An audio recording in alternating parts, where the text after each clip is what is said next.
There's a kind of silence that comes right before people decide whether to trust you. I've heard it 100 times on the trail, that pause where a stranger studies your hands, your eyes, the way you carry yourself, and makes up their mind about whether you're the sort who helps or the sort who takes. I never thought much about it until two girls with a busted wagon axle looked at me that way on the loneliest stretch of the Cimarron road, and I realized I'd been carrying that same silence inside me for 11 years, ever since I buried my wife under a cottonwood and told myself I was done needing anybody. What happened over those 4 days changed something I thought was already set in stone. So before I tell you how it ended, and I'll warn you now, it didn't end the way I expected. Let me take you back to the moment I first heard that wheel crack across the flats, and how two people I'd never met managed to undo 11 years of a promise I'd made to no one but myself. Stay with me, this one still catches in my throat. The wheel went first. I heard it before I saw them, that dry, splitting crack that carries across open country the way bad news always does, sharp and final, followed by the long groan of timber giving up. I was maybe half a mile off, working my way south along the Cimarron with a string of horses I'd bought cheap in Dodge and meant to sell dear in Texas.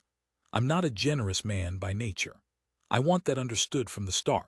When I heard that crack, my first thought wasn't someone needs help. My first thought was keep moving. Elia's, whatever it isn't yours. I've spent a long time being ashamed of that first thought. Longer, maybe, than I've spent being proud of what I did next.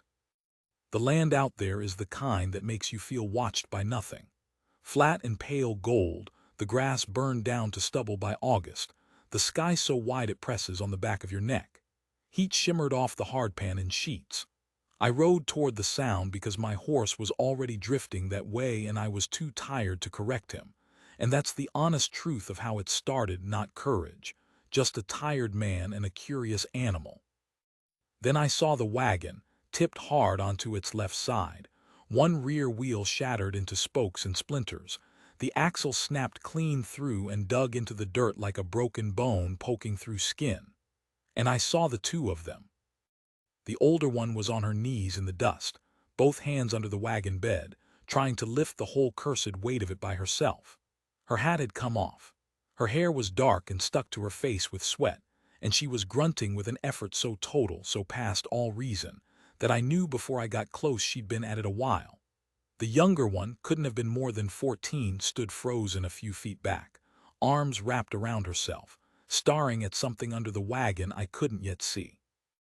I'm the sort who keeps a little notebook in my breast pocket. Prices mostly. Distances. Which water holes had gone bad. My wife used to laugh at it, said I'd write down my own funeral if somebody gave me the date. I mention it because when I pulled up beside that wagon, my hand went to that notebook out of pure habit, like I was going to record this too, keep it at arm's length, make it a fact instead of a thing happening to people. I didn't write anything. My hand just rested there over my heart, like it was holding something in. "Ma'am," I said, "what's under there?" She didn't look up. "Our dog," she said through her teeth. "He's pinned. Please, I can't lift it." I was off my horse before I'd decided to be. Here's a thing about a loaded wagon. You do not lift it. Not one man, not 10. What you do is you find the lever the world gives you and you use it. I ran my eyes over the wreck, the way it had fallen, the slope of the ground, the busted wheel.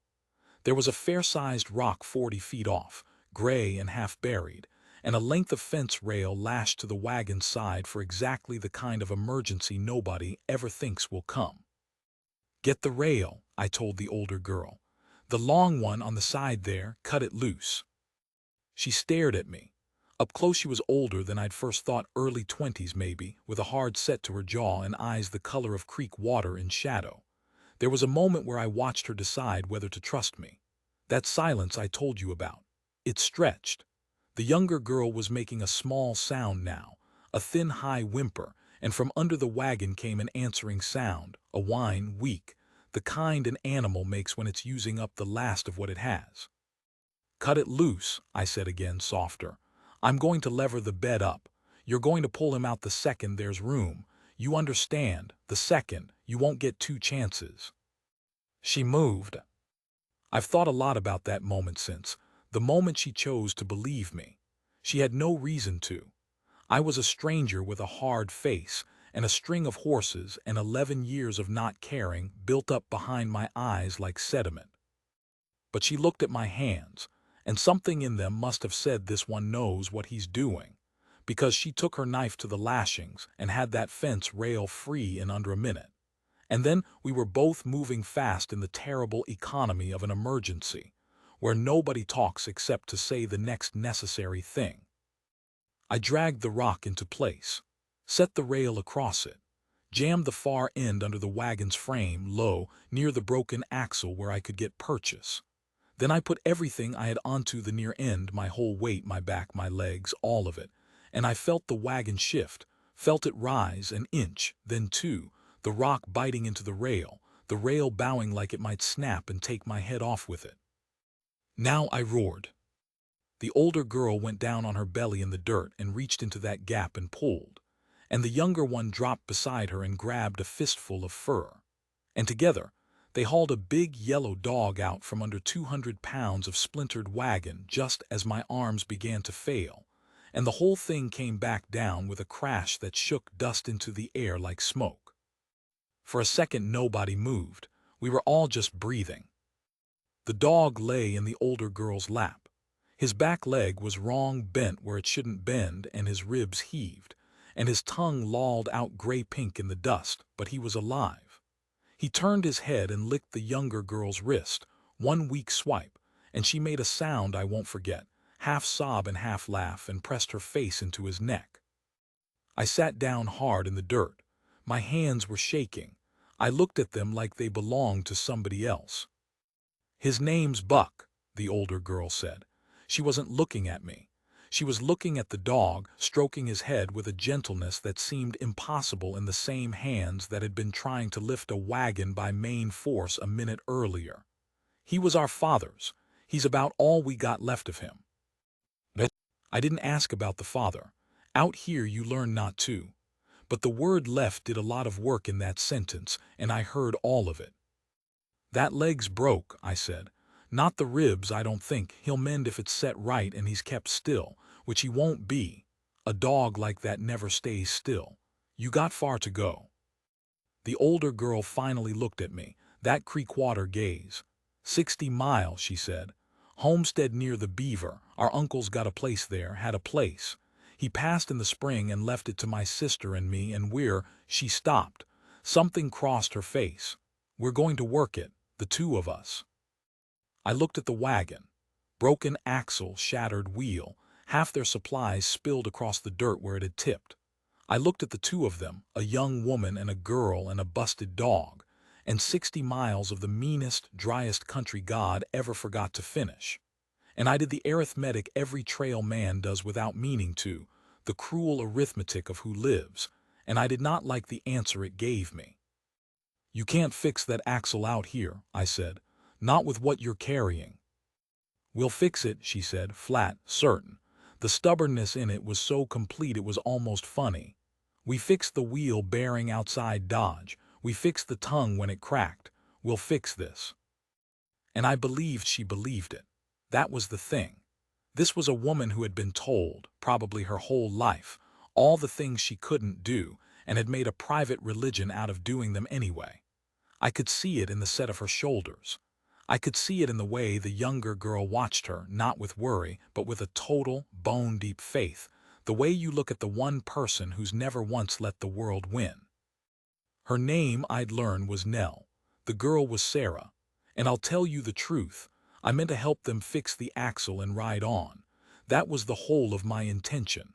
Get them rolling, tip my hat, disappear south with my horses and my solitude intact. I want you to hold on to that, because that is not what happened. We couldn't fix the axle that day. It was too far gone and the light was failing, and Buck needed his legs set before the swelling made it impossible. So I did the thing I'd sworn off doing. I stayed. I made a splint from 2 straight sticks and strips torn off my spare shirt. Setting a dog's leg is an ugly business, Buck screamed. There's no other word for it. A sound that made Sarah cry and made Nell go white and still, but it had to be done, and I've done it before, on cattle mostly, once on a man. When it was over, Buck lay panting and Sarah lay curled against him, and Nell sat a little apart, watching me build a fire with the manner of someone who has learned the hard way that kindness usually comes with a bill attached. "Why are you helping us?" she said. Not a question exactly, a demand. I fed a stick into the flames. The sun was down now, and the sky had gone that deep bruised purple it gets out there, the first stars pricking through, and the cool coming up off the ground the way it does the moment the heat lets go. "Heard your wheel break," I said. "Was close by." That's not an answer. She was right, and we both knew it. I turned it over. I'm not a man who talks about himself. But there was something about the dark and the fire and the fact that these two strangers had no place in my life and never would, that made it feel safe to say a true thing out loud for once. "Had a wife," I said. 11 years back. We had a little place up on the Solomon, good water. She wanted children and we couldn't seem too well. Then one winter she took sick and there wasn't a soul for 40 miles could help, and I rode for the doctor, and I rode hard, harder than I've ever done anything, and I got back a day too late. I fed another stick in. My voice was steady. I was almost proud of how steady it was. I've been moving ever since, buying low, selling high. Not staying anywhere long enough for it to matter. And I heard your wheel break and I thought, keep going, it isn't yours. I looked at her across the fire. And then I didn't keep going. I don't rightly know why. Nell was quiet a long time. Sarah had fallen asleep against the dog. Somewhere out in the dark a coyote started up and another answered it, that lonesome falling call. "Our mother died when Sarah was born," Nell said finally. "Our father raised us both, taught us to shoot and ride and mend a fence and fix a wagon because he said the world wasn't going to go easy on two girls and we'd best not need it to." She poked the fire. "He died 2 years ago, consumption, took him slow. And everybody said the same thing, said we should split up, said Sarah should go to an aunt in Missouri, said I should marry the first man who'd have me and be grateful." Her jaw tightened. "I told them we'd manage. Nobody believed me. Uncle Tom did, that's why he left us the place.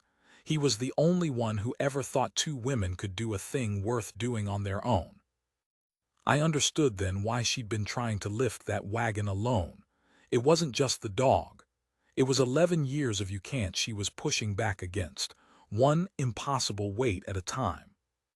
"You'll manage," I said, and I found to my surprise that I meant it. She looked at me sharp like she was checking for pity. Didn't find any because it wasn't pity, it was something closer to recognition, and something in her ease just slightly, just enough. "You could stay," she said. Then quickly, like she was taking it back before I could refuse, "to help fix the axle, that's all, in the morning." "That's all," I agreed. Neither of us believed it even then, but it was a thing to say in the dark by the fire with a hurt dog and a sleeping child between us. It was a place to start. The axle took us 2 days. We couldn't have done it with what they carried alone.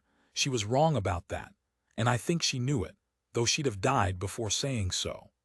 But between my tools and theirs, and a fallen cottonwood a mile off that gave us hardwood for a new axle tree, we shaped and fitted and cursed and bled and slowly, put that wagon back onto its wheels. I learned things about them in those 2 days. I learned that Sarah, the younger one, talked to Buck like he was a person and hummed while she worked and had a laugh like water over rocks. I learned that she was scared of almost nothing except losing her sister, and that this fear sat under everything she did like a stone under a stream. I learned that she'd chew her thumbnail bloody when she was worried and didn't know she was doing it, and that Nell would reach over without looking and gently take her hand away from her mouth, a gesture so worn smooth by repetition it was clear they'd been doing this dance their whole lives. And I learned about Nell, that she was proud past the point of sense and tender past the point she'd ever admit. That she carried her father's watch in her pocket and touched it when she thought no one was looking. That she'd wake before dawn and stand looking south toward the beaver, toward the place that was theirs now, with an expression I couldn't read, hope and terror braided so tight you couldn't tell one from the other. On the second night, with the axle nearly done, Sarah asked me to stay for supper for real, not just because you have to. And I said yes before I'd thought about it, and Nell shot me a look across the fire that had something new in it. Not suspicion. Something warmer and more frightening than suspicion. I want to tell you I didn't feel it too. I can't. 11 years I'd kept myself sealed up like a jar. 11 years of keep moving, it isn't yours.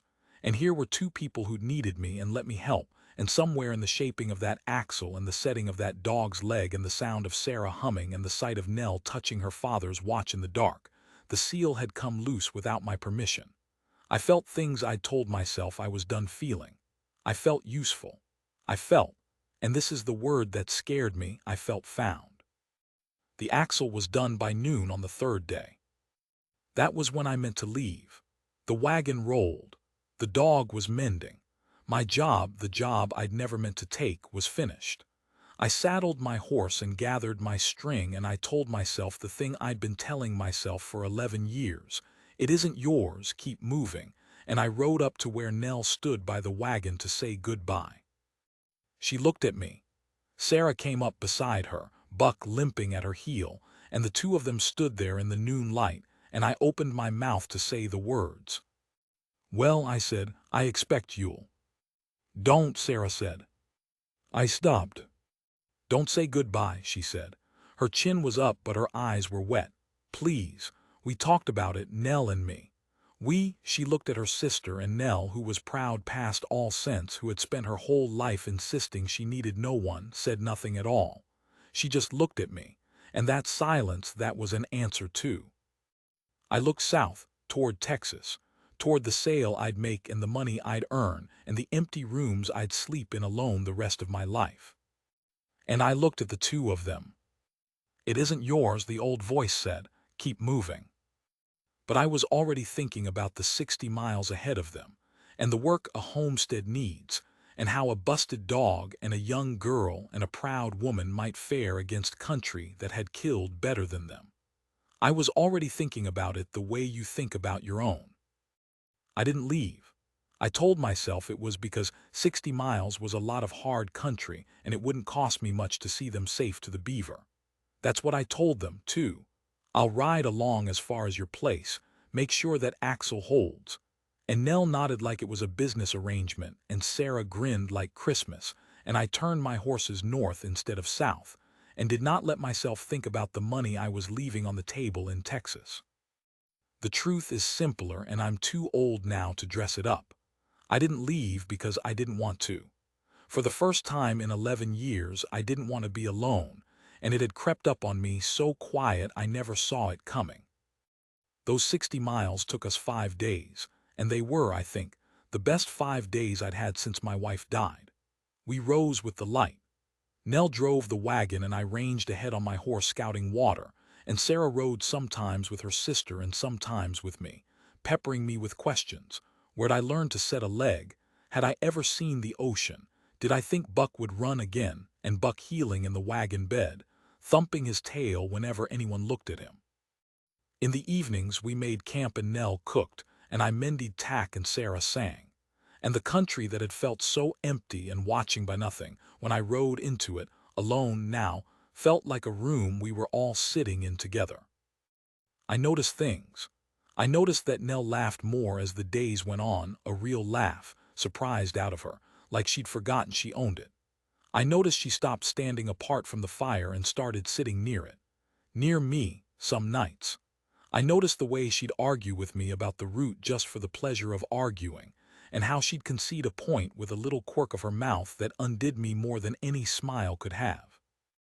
And I noticed the thing I'd been trying not to notice, which was that I was falling in love with all three of them, the girl, the dog, and the proud, impossible woman, the way you fall asleep, slowly and then all at once. But there was a shadow on it. There's always a shadow. On the fourth day we crested a rise and Nell reined in the wagon and pointed, and there in the distance was a smudge of green along a thread of water, the Beaver, and near it a low soddy and a leaning barn and a stretch of fenced ground gone to weeds. Their place, Uncle Tom's place, theirs now.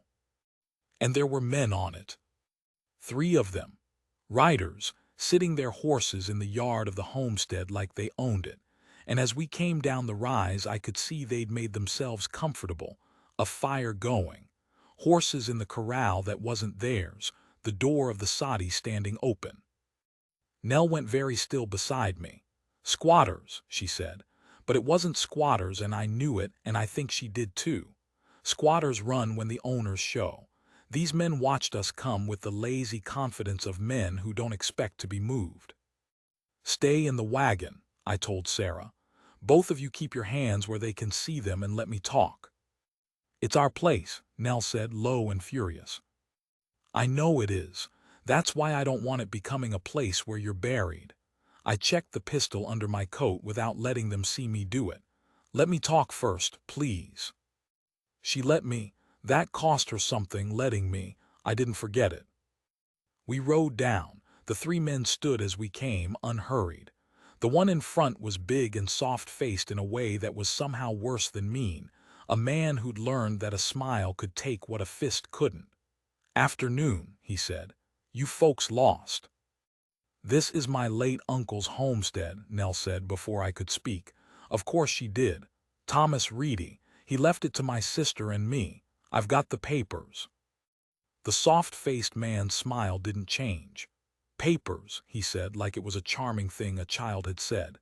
"See, ma'am, thing is, Tom Reedy owed my employer money, considerable money, and when a man dies owing, well," he spread his hands. "The debt don't die with him, we're here to collect. This land squares it." It was a lie, or near enough. I'd seen the play before. A dead man can't argue his debts, and 2 women alone are easy to convince the law won't come for them, and out here, 60 miles from anywhere, the law wouldn't. These men had likely done it a dozen times. Find a homestead where the owner died, invent a debt. Run off the heirs, if the heirs were the sort who could be run off. They'd badly misjudged what sort Nell was. "You're lying," she said. "Tom Reedy didn't owe anybody. He hated debt worse than the devil. Get off my land." The smile finally slipped. "Now that's not friendly." And here is where I have to tell you about the decision, the morally heavy one, because I did the arithmetic again, the cruel trail arithmetic of who lives, and I saw the shape of the next few seconds very clearly. 3 armed men, me with 1 pistol. Nell had a rifle in the wagon, but she'd never reach it in time. If it came to shooting, some of us would die, and the odds were good it'd be us. I could see it. I could see Sarah in it. I had a choice. I could stand and fight and probably get us all killed for a stretch of weeds along a creek. Or I could do the thing my whole 11 years of keep moving, it isn't yours, had trained me for. I could tell Nell to let it go. Cut our losses. Turn the wagon around and ride for the nearest town and let these men have the land, because land can be replaced and Sarah can't. That was the sensible thing, the surviving thing. Every instinct I'd built over 11 years of protecting myself by not caring screamed it at me. And I looked at Nell, at her proud, furious face, at everything she'd fought, at the whole life of you can't she'd spent herself against. And I understood that if I made her walk away from this, if I taught her here at the inn that all the doubters had been right, that a woman alone couldn't hold what was hers, I'd be killing something in her that mattered more than the land and maybe more than her life. And I understood that I wasn't a man protecting himself by not caring anymore. I hadn't been since I heard a wheel break on the Cimarron road. So I made my choice. "The girl's got the papers," I said, easy. Swinging down off my horse like this was the most ordinary conversation in the world. "And I've got something better." I let my coat fall open enough to show the pistol. "I've got no debt to your employer, no land at stake, and nothing in this world to lose but a bad afternoon, which means I'm the only man in this yard who can afford to find out how this goes." I smiled at him the way he'd been smiling at us. "You boys are here for easy money. I'm telling you plain, there's no easy money here today. There's just 3 of you and me, and a woman behind me with a rifle who can shoot the eye out of a running jackrabbit, and I'd lay money she's got it half raised already. I heard the small metallic sound behind me of Nell doing exactly that. God bless her, she'd already had the same thought. The soft-faced man looked at me. He was doing arithmetic of his own now. I watched him do it. 3 of us, yes, but the first man to die would be him, standing there in front, and he knew it, and men like that are never in it to die. They're in it for easy money, and I'd taken the easy out of it. The silence stretched. That silence, the one where people decide whether to trust you, whether to test you, whether you mean it. I meant it. I think that was what he saw. I meant it all the way down. Ain't worth it, one of the others muttered. The soft-faced man held my eyes a moment longer. Then he spat in the dust and smiled again, wider, uglier. Your funeral, friend, when it's a shallow one. He mounted up. Enjoy the weeds. They rode out slow, to show it wasn't fear. But they rode out. And I stood in that yard with my hand near my pistol until they were a smudge on the horizon and then nothing at all. And only then did I let myself start shaking. Nell climbed down from the wagon. She was still holding the rifle. Sarah scrambled after her, and Buck limped down and stood pressed against Sarah's leg, and the 4 of them, because I count the dog, stood looking at me while I got my hands to stop. You could have told me to run, Nell said, quiet. It would have been the smart thing, everyone else would have. I know. Why didn't you? I looked at the soddy, the leaning barn, the weed-choked ground that was going to be a farm again because 2 women were too stubborn to let it be anything else. I looked at the watch chain just visible at Nell's pocket, her father's. The man who taught her the world wouldn't go easy, and she'd best not need it to. Because your father was wrong, I said. She flinched, and I went on before she could take it as an insult. He taught you not to need anybody, and that kept you alive, and I understand it. God knows I built my whole life on the same idea. But he was wrong. It's not needing nobody that makes you strong. It's choosing who you'll stand for even when running's the smart play. My voice wasn't so steady now. I've been running 11 years. I'm tired, Nell. I'm so tired. And I'd rather stand in this yard with you than win every deal from here to Texas.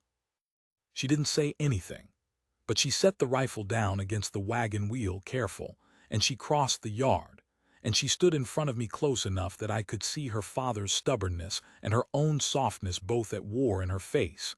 And she reached up and put her hand flat against my chest, right over the notebook, right over the place my hand had gone when I first rode up on them, like I was holding something in. Then stop running, she said.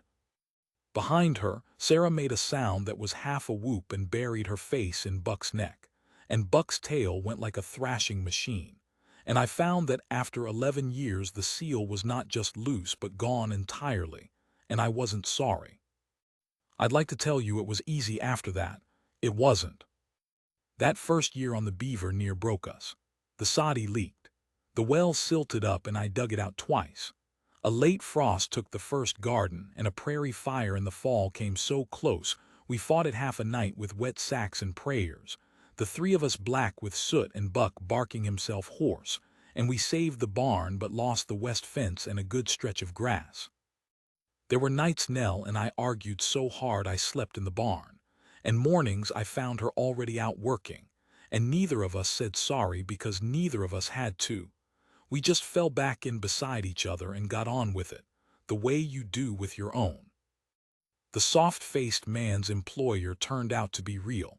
A cattle baron named Voss who did not like being told no. And there was more trouble down the line, but that's another story. And I'll tell it another time if you want to hear it, because it's got its own weight and this one's near full. Sarah grew up. She's 20 now and she can shoot the eye out of a jackrabbit better than her sister ever could. And she's got a young man courting her from the next section over that Buck approves of, which is the only recommendation any of us trust. Buck's old, gray around the muzzle, slow on the leg I set, but he still sleeps at the foot of Sarah's bed and still thumps his tail whenever any of us looks at him. And Nell married me in the spring of that first hard year, under the same cottonwoods where we cut the axle tree that started everything. She kept her father's watch. She wears it still. But she told me once, late in the dark, that she'd been wrong to think he'd taught her not to need anyone, that what he'd really taught her was how to know a person worth needing when one finally rode up on a broken wagon and stayed. I still keep my notebook. Prices mostly. Distances.